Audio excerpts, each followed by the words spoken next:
Asal-usul iblis sama jin itu dari mana ya? Iblis. Aku pernah dapat 4 buku tentang bacaan orang tentang iblis. Jadi ada satu ahli agama, dia ngumpulin semua cerita tentang iblis dari awal sampai akhir. Dan ternyata memang cerita tentang iblis ini dari berbagai macam tempat ada, dari berbagai macam waktu ada. Akhirnya ya orang bilang evil lah ya. Ada good, ada evil misalnya. Asal usulnya akhirnya nggak bisa dipastiin. Di dalam Islam sendiri dikatakan bahwasanya iblis ini adalah bagian daripada jin.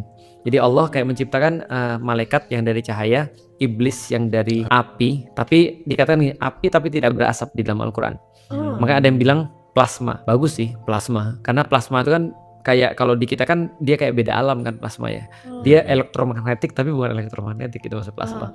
Nah, artinya itu adalah jin dibuat daripada api yang tidak berasap, ada manusia yang dibuat daripada tanah. Di jin dan di manusia ini dikasih syahwat, dikasih dikasih sebuah pilihan, dikasih sebuah choice. Kalau malaikat itu nggak dikasih choice. Nah, makanya ketika awalnya bumi ini terus kemudian dipercayakan pada jin, pemimpin mereka namanya iblis. Itu di dalam Islam. Nah, makanya ketika iblis ini disuruh untuk ngurusin dunia pada awalnya, everything went well. Sampai akhirnya Allah memutuskan untuk nyiptain manusia untuk ngurus bumi.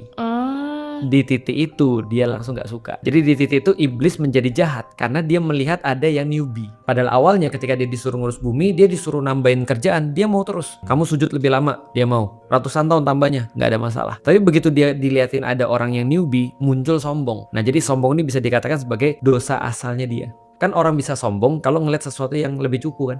Betul. Kalau dia lihat sesuatu yang lebih pintar kan nggak mungkin dia sombong.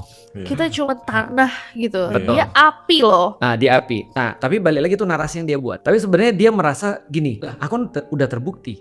Aku udah terbukti lama loh. Kamu percaya pada orang yang nggak terbukti? Kenapa aku harus sujud sama dia? Aku udah punya portfolio. Betul. Akhirnya Buat dia bikin talent. narasi. Cemburu ya. Makanya hasil daripada cemburu, orang bikin narasi, balik lagi story. Cuma storynya dia itu adalah sesuatu yang justru melawan storynya Allah. Maka di dalam Al-Quran, Allah katakan siapa yang lebih dosa daripada orang yang membuat story lain selain storynya Allah. Jadi Allah kasih narasi nih, dia kasih narasi yang baru. Allah nggak pernah kasih narasi tanah lebih rendah daripada api. Yang bikin narasi itu dia. Jadi iblis itu tugasnya bikin narasi yang berlawan dengan narasinya Allah.